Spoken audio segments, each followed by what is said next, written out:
Hello everyone, I welcome you all to my YouTube channel. So Saturday और Sunday को जो live mock test रहता है आरबीई का, वो मैंने अटैम्प्ट किया था। उसमें मेरा ओवरऑल स्कोर 149.5 रहा, जिसमें मेरा क्वांट का स्कोर 37 था, जिसमें 19 करेक्ट थे, 2 इनकरेक्ट थे और 4 अनअटेम्प्टेड क्वेश्चन थे। सो इस वीडियो में मैं वो 2 इनकरेक्ट क्वेश्चन और 4 अनअटेम्प्टेड क्वेश्चन को सॉल्व करने वाला हूँ, और ये भी बताऊंगा या बताने की कोशिश करूंगा कि मेरे से क्यों गलत हो गए वो क्वेश्चन, या मैंने क्यों छोड़ दिए वो वाले क्वेश्चन। सो ताकि आगे वाले मॉक में ऐसी गलती ना हो और ये वाली कॉन्सेप्ट अगर मुझे रिवाइज करने हो तो वो मैं कर लूँ। ठीक है, सो चलिए स्टार्ट करते हैं। तो पहला क्वेश्चन देख लेते हैं। पहला क्वेश्चन था ये डेटा इंटरप्रिटेशन का। इस क्वेश्चन में पूछा था एक चार्ट दे रखा था और इसमें हमें पूछा गया था कि the percentage increase in the sales in 2013 over the previous year was maximum for which of the following categories of the vehicle. तो पहली बात तो ये कि ये मुझे ग्राफ ही समझ नहीं आया था। ठीक है, क्योंकि यहाँ पे देखो टू व्हीलर्स दे रखा है, ये 2011 का दे रखा है। अब ग्राफ इधर छोटे से बड़ा हो रहा है, या फिर ये हॉरिजॉन्टली चल रहा है या फिर रो वाइज चल रहा है ना, या वर्टिकली चल रहा है, तो फिर वो नहीं आ रहा था समझ में। तो अब तो इसका सोल्यूशन मैंने देख ही लिया है। तो बट इसमें बेसिकली बात ये करना था कि किसकी सेल्स मैक्सिमम हुई है। ठीक है, तो कैटेगरी वाइज देखना था कि हमें टू व्हीलर, पैसेंजर व्हीकल्स या कमर्शियल व्हीकल्स। तो पहले टू व्हीलर्स की बात कर लेते हैं। टू व्हीलर्स में और 2013 का डेटा लेना है। 2013 का मतलब क्या हो गया, ये ग्रे वाली लाइन, और ग्रे वाले से पहले मतलब कि 13 से पहले कौन सा ईयर रहेगा, 2012। तो अगर हम टू व्हीलर्स की बात करें तो 2013 में वो 13.8 था और 2012 में था 13.4। तो कितना बढ़ा है देखें, तो इसका 13.8 था और पिछले ईयर था 13.4। तो ओवरऑल इसका 0.4 बढ़ा है, कितने पर, 13.4 पे। ठीक है, ये कमर्शियल व्हीकल का हमारे पास डेटा हो गया। और अब हम बात करते हैं पैसेंजर व्हीकल की। पैसेंजर व्हीकल का 2.7 था यहाँ 2.7 था और इससे पहले था 2.6। ठीक है, तो कितना बढ़ा, 0.1 बढ़ गया, 0.1 अपॉन 2.6। ठीक है, तो एक ये वाला डेटा हो गया। ये परसेंटेज इंक्रीज है, 100 से मल्टीप्लाई कर देंगे, तो अभी मैं रेशियो में डील कर रहा हूँ। ठीक है, सो अब यहाँ पे देखते हैं कमर्शियल व्हीकल। कमर्शियल व्हीकल में ये था 0.79 और उससे पहले था 0.5। तो कितना इंक्रीज़ हुआ है, इसका इंक्रीज़ हुआ है 0.79 में से माइनस करेंगे तो 0.29 और अपॉन 0.5। ठीक है, सो हम क्या कर सकते हैं, यहाँ पे 0.50 कर दूँ, यहाँ से ये वाला पॉइंट हट सकता है, ये वाला पॉइंट हटा दो और ये वाला पॉइंट हटा दो। सो रेशियो से हमें क्या पता चल रहा है, इसको अगर मैं करूँ तो 5 5 से 25 और 5 4 जा 5 8 से 40। ठीक है, मतलब लगभग 58% बन रहा है। ठीक है, क्योंकि ये ज़ीरो वाला है तो फिर और 100 से मल्टीप्लाई करेंगे लगभग 58% है। और ये 25 है, अगर मैं इसको 1/25 ही लूँ तो लगभग ये 40% के आसपास बनेगा। और ये 4 अपॉन में 130.4 है, मतलब ये तो बहुत ही छोटा आएगा ना। तो बेसिकली ये वाला हमारा आंसर हो जाएगा। सबसे ज़्यादा इंक्रीज़ हुआ है किसका, कमर्शियल व्हीकल का। ठीक है, तो इसका फिर आंसर जो आएगा वो आंसर होगा option number B, commercial vehicles, जो कि इसका आंसर वही है। क्या हो गया, ठीक है, तो कमर्शियल व्हीकल इसका आंसर हो जाएगा। अगला क्वेश्चन कर लेते हैं। यहाँ पे देखो, ठीक है, ये बोर्ड पता नहीं क्यों नहीं चलता है। ठीक है, सो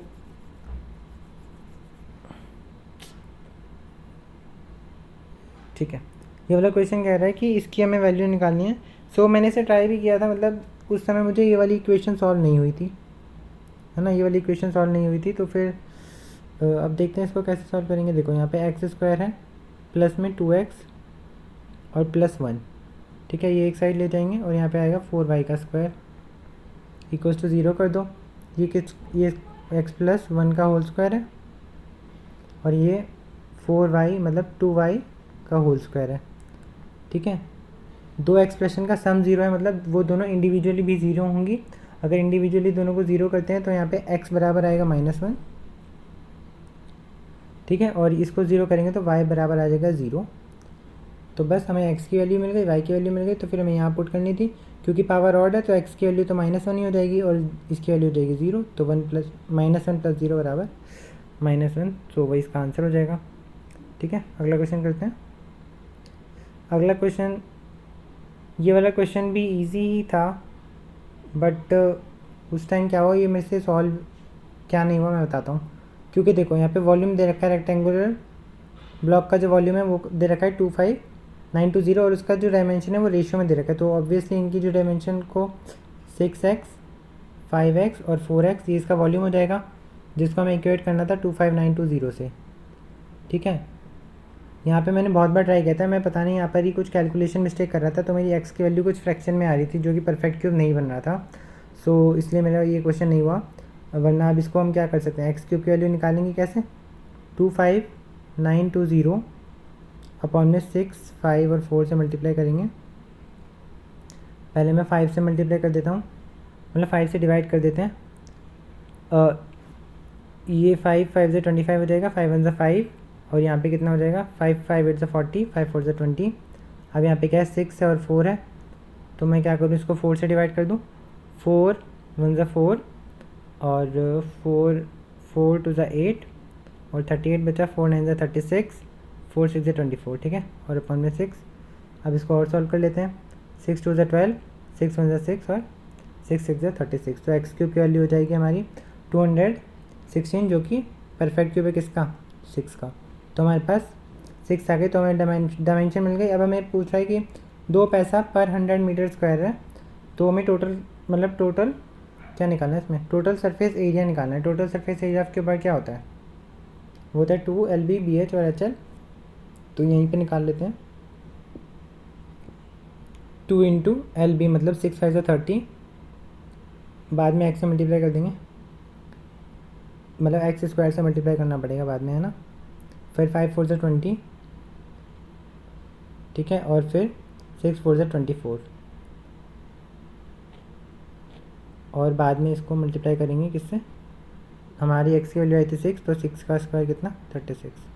तो ये हमारा आ जाएगा टोटल एरिया। तो एक बार सॉल्व कर लेते हैं कितना आंसर आएगा। ये 30 20 50 74 इंटू 2 और इंटू 36। देखो 74 इंटू 2 इंटू 36 मीटर स्क्वायर आया ना। ठीक है, पर 100 मीटर स्क्वायर है, तो इसको क्या करें 100 से डिवाइड कर देते हैं और 2 से और मल्टीप्लाई कर देते हैं। ठीक है, तो यहाँ पर देख लेते हैं, हम यूनिट डिजिट चेक कर सकते हैं इसका। ठीक है, तो 4 2 8, 8 6 48 और 8 2 16, तो 6 आ रहा है यूनिट डिजिट एक ही ऑप्शन में, तो ऑप्शन नंबर 1 इसका आंसर हो जाएगा। ठीक है, बहुत ही सिंपल सा था, पता नहीं मेरे को क्यों नहीं हो रहा था सॉल्व, कहाँ कैलकुलेशन मिस्टेक हो रही थी बार बार। खैर, ये वाला क्वेश्चन करते हैं। ये वाला क्वेश्चन कह रहा है कि in an obtuse angle triangle. भाई ये वाला क्वेश्चन तो मैंने पढ़ते ही मुझे लगा कि ये हेरॉन्स फार्मूला का क्वेश्चन है, क्योंकि एक ट्रायंगल दे रखा था और ट्रायंगल में जो है, ट्रायंगल का नामकरण कर दो भाई, एक्स वाई और जेड, और एक्स जेड दे रखा है 41। ऑब्ट्यूज एंगल है ना, ऑब्ट्यूज ट्रायंगल है, ठीक है कोई बात नहीं। यहाँ पे बना लेते हैं ऑब्ट्यूज एंगल ट्रायंगल, ऐसे बनाते हैं। ठीक है, so this is X Y and Z, जिसमें एक्स जेड दे रखा है 41 और वाई जेड दे रखा है कितना, मतलब one of the two sides है ना, इसको मान लेते हैं 30। और फिर हमें क्या निकालना था कि, और पूरे का एरिया दे रखा था कि 135 सेंटीमीटर स्क्वायर पूरे का एरिया था। तो हमें बेसिकली थर्ड साइड की लेंथ बतानी थी। ठीक है, तो मुझे लगा कि हेरॉन्स फार्मूला लगेगा, तो इसको मैं x मानो और फिर सेमी पेरीमीटर निकालो, फिर सॉल्व करो, फिर लेकिन वो वाला मेथड से हो जाता क्वेश्चन सॉल्व, लेकिन बहुत लेंथी पड़ता है। पता नहीं क्वाड्रेटिक इक्वेशन की भी x की पावर 4 की इक्वेशन बनती है, या क्वाड्रेटिक जो भी है वो इक्वेशन बनती, लेकिन सॉल्व हो जाता पर बहुत ही लेंथी मेथड हो जाता। लेकिन अब जिसका मैंने सोल्यूशन देखा तो मुझे अच्छा लगा सोल्यूशन की, बड़ा अच्छा सोल्यूशन है यार, ये तो मैंने सोचा ही नहीं था बिल्कुल कि ऐसे भी सॉल्व हो सकता है। तो क्या किया था, देखो ऑब्ट्यूज एंगल ट्रायंगल है, तो इसको यहाँ से किया परपेंडिकुलर ड्रॉप। ठीक है, परपेंडिकुलर ड्रॉप कर दिया, तो इसका एरिया कितना हो जाएगा, एरिया होता है half into base into height. तो बेस तो इसका ये हो जाएगा 30 और हाइट हो जाएगी ये, तो इस हाइट को मैं p मान लूँ। ठीक है, तो हाफ इंटू, एक मिनट इसको थोड़ा ऊपर कर लेते हैं।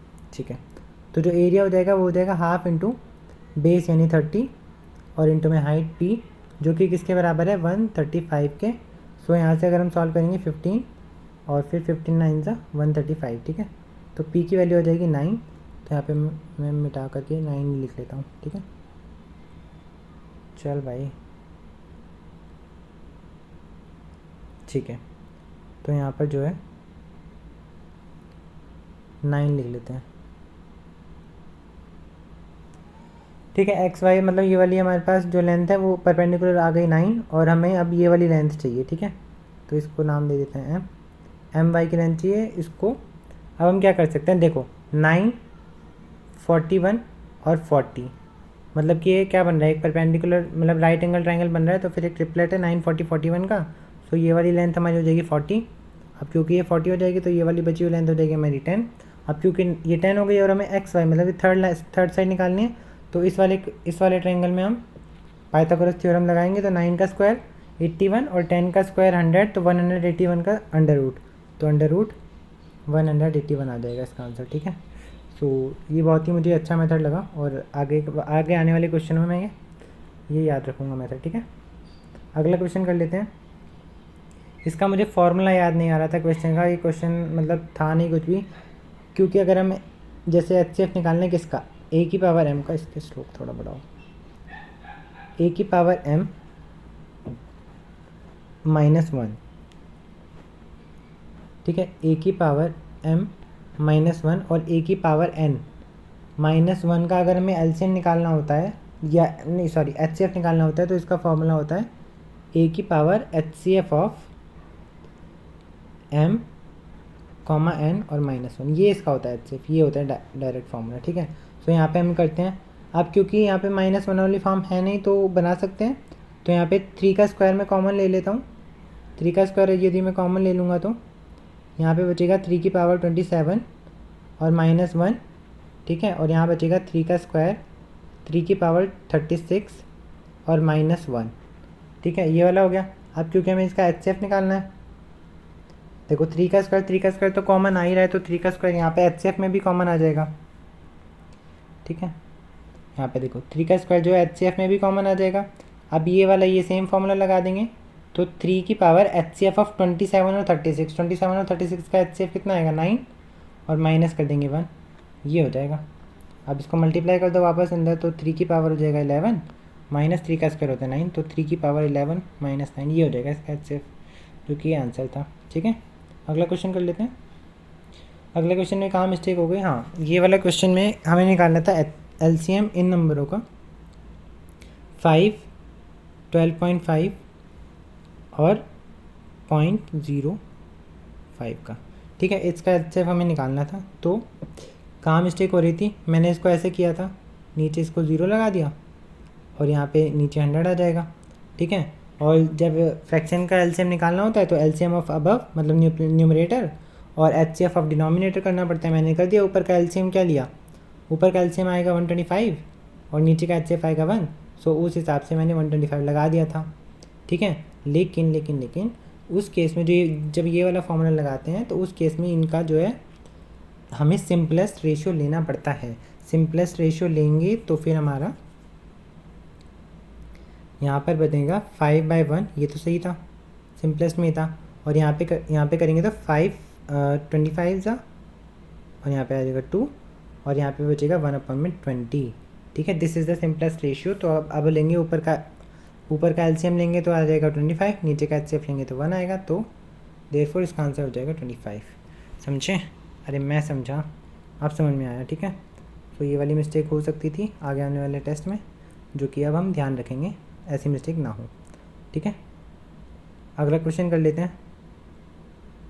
क्वेश्चन तो हो गए शायद, आरबी के क्वेश्चन पूरे हो गए, और एक क्वेश्चन था इसका, कौन सा टेस्ट दिया था, ऑली बोर्ड का टेस्ट दिया था। उसमें से बस मेरा मैथ्स में एक क्वेश्चन गलत हुआ था, 24 क्वेश्चन सही थे। सो ये वाला क्वेश्चन का बहुत इतनी सिली मिस्टेक थी ना, मतलब खुद पे बहुत गुस्सा है मुझे ये वाला क्वेश्चन जब मेरा गलत हो गया। इस क्वेश्चन में कुछ नहीं था, इस क्वेश्चन में कह रहा है कि ए बी दे रखा है 4√3, ठीक है, 4√3 दे रखा है, और कह रहा है कि डी डी बी ई यदि 60 है, मतलब डी बी कहाँ पे है, ये रहा डी बी ई, ये वाला एंगल 60 है, सो ऑब्वियसली ये वाला एंगल 30 हो जाएगा क्योंकि राइट एंगल ट्रायंगल है। बाकी में बी ए डी यदि 60 है, B A D this is 60, so this will be 30, ठीक है। इसमें सिली मिस्टेक मैं बताता हूँ। सिली मिस्टेक ये हो गई कि लेंथ हमेशा लेंथ पूछ रहा था बी ई की, अब बी की लेंथ पूछ रहा था और मैं डी की लेंथ 4-5 बार क्वेश्चन सॉल्व किया, मैं हमेशा डी की लेंथ निकाल रहा था और फिर मेरा आंसर मतलब गलत हो गया अब, ठीक है। तो क्या कर सकते हैं, देखो ये ट्रिपल, ये वाला जो ट्राइंगल है 30, 60 और 90 का, तो फिर इसका हमें रेशियो याद रखना होता है। 90 के सामने वाली साइड होती है वो 2 यूनिट होती है, 60 के सामने होती है √3 यूनिट और 30 के सामने होती है 1 यूनिट, ठीक है। उस हिसाब से 2 यूनिट की वैल्यू 4√3 हो जाएगी, तो 1 यूनिट की वैल्यू हो जाएगी 2√3, ठीक है। 1 यूनिट की वैल्यू हो जाएगी 2√3, 1 यूनिट की वैल्यू यदि 2√3 है तो √3 यूनिट की वैल्यू कितनी हो जाएगी, यहाँ पे 6 हो जाएगी, इसकी वैल्यू 6 हो जाएगी। अब सिमिलरली यहाँ पर भी सेम ही ट्रायंगल बन रहा है, तो 90 के सामने हो जाएगी 2 यूनिट, 90 के सामने हो जाएगी 2 यूनिट और 30 के सामने हो जाएगी, 30 के सामने क्या 1 यूनिट और यहाँ पे 60 के सामने हो जाएगी √3 यूनिट, ठीक है। तो फिर जब ये वाली यूनिट की वैल्यू दे रखी है, मतलब कि इस बी डी की वैल्यू कितनी आ जाएगी, मैं फर्स्ट इस वाले ट्रायंगल से सॉल्व किया तो 6 आ गई, अब 2 यूनिट की वैल्यू बतानी है तो 6 × 2 12 यूनिट थी, और मैं बार बार क्या कर रहा था, √3 यूनिट की वैल्यू बता रहा था, जो कि मेरी कितने आ रही थी 6 √3 यूनिट आ रही थी।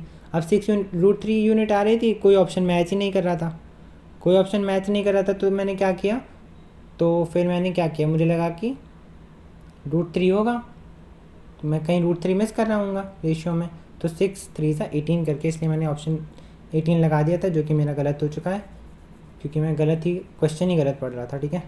सो ऐसी सिली मिस्टेक्स नहीं करनी है पेपर में, तो बिल्कुल भी नहीं होनी चाहिए ऐसी मिस्टेक, ठीक है। सो अब मैं ध्यान रखूँगा कि ये सारी मिस्टेक मेरी फर्दर मॉक टेस्ट में ना हो। सो विद दिस एंड करते हैं इस वीडियो को। सो आई होप कि आपने वीडियो देखी होगी और आप भी ऐसी मिस्टेक्स अगर आपसे हुई है, और आई होप कि आपसे मिस्टेक ऐसी सिली मिस्टेक्स तो ना ही हुई हूँ, और अगर आपको कोई कंसेप्ट यहाँ पर अच्छा लगा है तो फिर आप वीडियो को लाइक कर सकते हैं, चैनल को सब्सक्राइब कर सकते हैं, ठीक है। So thank you very much, मिलते हैं आपसे नेक्स्ट वीडियो में, टिल देन कीप लर्निंग।